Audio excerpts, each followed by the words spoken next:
Good morning. Happy Father's Day to everybody out there. And a huge, especially happy Father's Day to my buddy Time Lord. I hope all 112 kids treat you wonderfully today. But welcome to the DFS Army YouTube channel. I am Razzle11, and you can find me on X at Razzle11Grinds. We are here to take a look at some pitching for today, the 15th of June. It is Sunday. Like I mentioned, it is Father's Day. We do have an 11-game main slate ahead of us today. This is a first look at the pitching options on the slate. I will be looking at DraftKings as that is where a majority of my action is. If you do play in FanDuel, I'll cut my pool in half or so. Pricing isn't quite as tight. You don't have to be as creative. Allows you to get the stacks you want with an upper tier-ish pitcher. Now, with all that said and done, is there any weather? Not really. Some slight delay risks in a few games. Not much for wind either at this point. So I think we can just focus on the pitching matchups as they sit. The one weather spot, Wrigley, it is blowing in slightly, but it is warm. I think that should offset it a little bit. We'll probably play it a little more traditionally. We can look at the total for that game quick. 7.5. That seems pretty low, and it's juiced to the under. We might have to check out some other wind source. There is a website called Winds Blowing Out. It focuses just on the wind in Wrigley.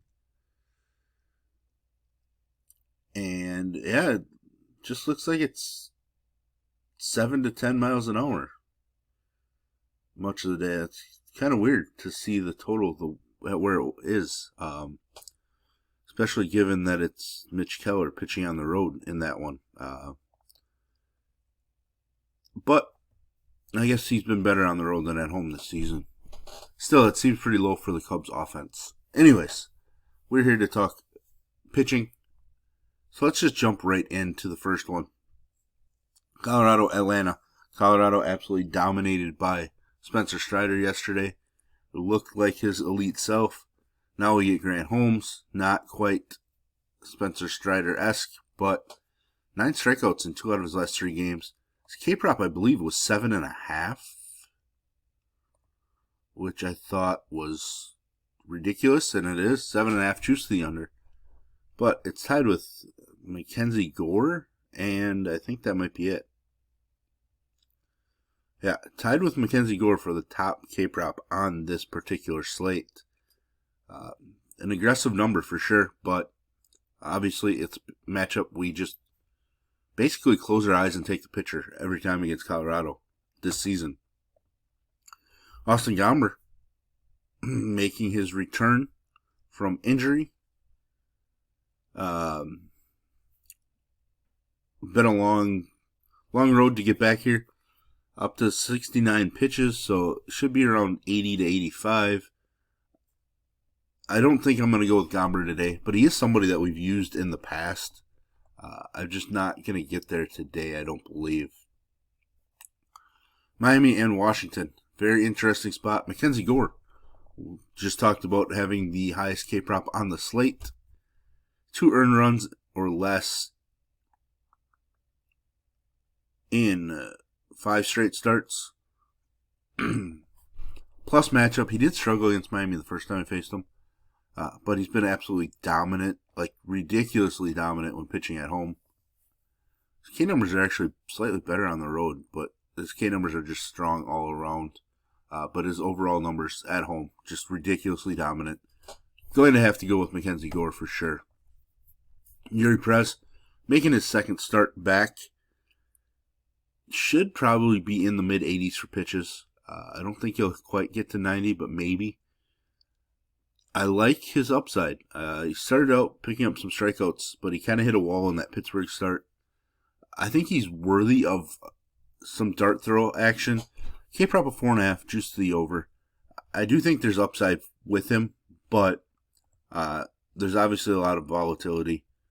We've seen it with all these pitchers coming back from Tommy John's, especially the last year or so.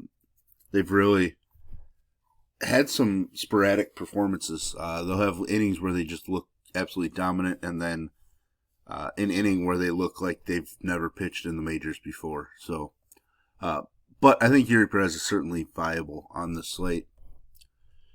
Kikuchi versus Povich. I think both pitchers are going to end up viable. Kikuchi's been pretty rough on the road. The big issue for me, his walks. He didn't have any, or he had one walk last time out and put up a dominant performance against the A's. The Orioles obviously have struggled quite a bit this season. I have preferred to use left-handed pitching against them, which we're getting here. I do worry. Obviously, these walk numbers are ridiculous. But when he cuts the walks down, he's actually been respectable so far this season. So I do think Kikuchi's going to be in play. Povich has struggled ridiculously at home. That whip at 1.81 is insane. His strikeouts are there for sure, but his home runs allowed are there as well, and that's painful. I do like the K upside in this matchup with the Angels, but if I was going to eliminate one of the two in this game, it would be Povich. Both have K props of 5.5. Kikuchi's on the over, juice to the over, and Povich is juice to the under. Both guys super volatile. I think I like Kikuchi slightly more. I shouldn't say I think. I definitely do. But he does feel super volatile as well. New York, Boston, we get Max Fried. Definitely going to be somebody we're going to utilize. I don't think he should have a ton of issues. I know Boston has beaten up Rodon a little bit now in 2 straight starts, but I'm all for Max Fried. K-prop is 6.5, juice to the under, but he's sitting in that 3rd, 4th range for K-props on the day. A little behind Zach Wheeler here. Brian Bayo, K-prop of 4.5, juice to the under. I'm not getting there at all. Just really hasn't shown it. One start against Minnesota was strong at 20. It would have been 24 if you picked up the win, so that would have been good. But I just don't think we need to take a right-handed pitcher against the Yankees unless they're a big-time K upside guy, and I just don't think that Brian Bayo is a big-time K upside guy. 5 Ks or less in all but one start so far. But Max Fried, certainly going to be our guy, or one of our guys. A little behind somebody like Mackenzie Gore and Grant Holmes, but I think Max Fried is certainly viable. Wheeler versus Barrios. Wheeler, for me, basically matchup proof. Struggled against the Braves 2 starts ago, but he struggled both starts against the Braves this season. Struggled with St. Louis, but other than that, he's been pretty dominant. At home, even better. Toronto, obviously not a huge K squad, but still, Zach Wheeler is about as elite as they do come in baseball. K prop is 6.5. 4.5 for Jose Barrios. I think he's going to be in play. Phillies lineup definitely weaker without Bryce Harper. He was strong against him the first time he faced him. He's actually been strong on the road. His K numbers take a hit when on the road, but his overall numbers are actually pretty good on the road as well. I have no problem utilizing Barrios.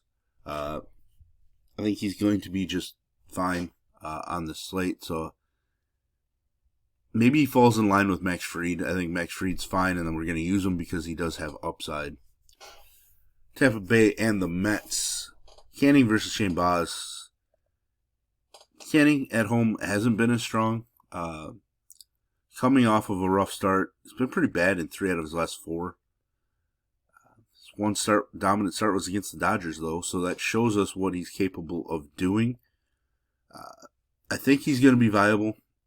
I don't love it, but I think he's just in play for us. K-prop of 4.5, juice to the over, strongly on the over. Shane Baz, same situation. K-prop of 4.5, juice to the over. The Mets minus 158 favorites. Game total of 8, juice to the under on that one. So I do think we are good to go. Plus 160 to earn the W as well. I definitely would prefer using him over Shane Baz. I like Shane Baz. I'm a Baz fan. But he's super volatile. Hasn't really been striking anybody out. So I think we're going to have to pass on Shane Baz on this slate against the Mets offense. Minnesota-Houston. Samuel Woods Richardson. I'm not going to get there. He returned to the majors and got lit up, just like he did prior to being sent down. I'm just not going to go there. Unless I magically figure out that he's dominating against right-handed bats, but I don't believe that's the case. So I'm just not going to get to Woods Richardson on this slate. K-prop of 3.5. Yeah, it's not overly exciting. Brandon Walter, K-prop of 4.5. Juice to the under. I actually like the over on that number. Obviously, he made a start a week ago. Was solid against Cleveland. Didn't pick up the win. Put up 16 fantasy points. So. 5 Ks in 6 innings. First start against Tampa Bay this season. 5 Ks in 5 innings. He's looked nothing like the pitcher that he was with Boston previously. Minnesota just put Royce Lewis on the IL. Buxton left the game early yesterday. I think this lineup is going to be weakened a little bit. They had some guys that are heating up, so it is a volatile spot. But I am going to be utilizing Brandon Walter today, and it feels absolutely disgusting at this point.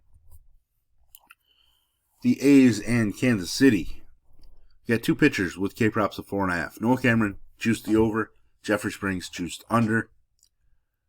Looking at the game line, we get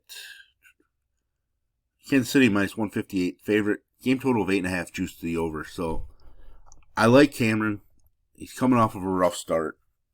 He's priced up a little bit, which I don't like. But there's been upside with pitching against the A's for the last, 3 weeks or so. Maybe a month. Jeffrey Springs probably not going to match what Jacob Lopez did yesterday. We were all about Jacob Lopez, and it paid off. But today we are not going to be on the A's pitcher. Mikolas versus Quinn Priester. This is that Spider-Man meme where he's pointing at himself. I think they're like the same type of pitcher. Priester's been good recently, so don't get me wrong. Like, he's going through a great stretch. I just think overall, like, his trajectory as a pitcher is like Miles Mikolas. Like, and I just don't want to use him against St. Louis, who doesn't strike out all that much. He's not a great K pitcher either, but he does have 7 strikeouts in 2 out of his last 4 appearances or starts. But I'm just not getting there. If somebody's going to roster Quinn Priester and beat me, so be it. I will move on to the next slate. Cubs Pirates, mentioned this game at the beginning. Low total for a game that the wind's barely blowing in Wrigley. Colin Ray, going to be somebody I utilize. Was decent against Pittsburgh the first time he faced them. Not a huge K guy, so that's a big issue. But I am, similar to with Colorado, I'm picking on Pittsburgh with pitching whenever possible. So I think Colin Ray is going to make my pool. But he'd be one of the first guys to remove if I felt like I needed to make a change. Last game, Kumar Rocker versus Aaron Civale after Civale's big trade issues. Rocker's been decent when pitching at home. But he's been bad his last 4 major league starts. Really? I mean, he had 1 big start. It is the White Sox, so maybe Rocker's going to be in play. Civale just not going to get there for me at this point. So, there we have it. There's our first look at pitching. If you enjoy what I bring to you, please hit the like button, hit the subscribe button, turn the notification bell on, get the alert anytime we drop videos here at DFS Army. And if you want to join us, get access to our coaches, tools, sheets, Discord, etc. I will put links in the description below. You can use promo code RAZ, that's R-A-Z, for 10% off monthly. And as always, best of luck, everybody.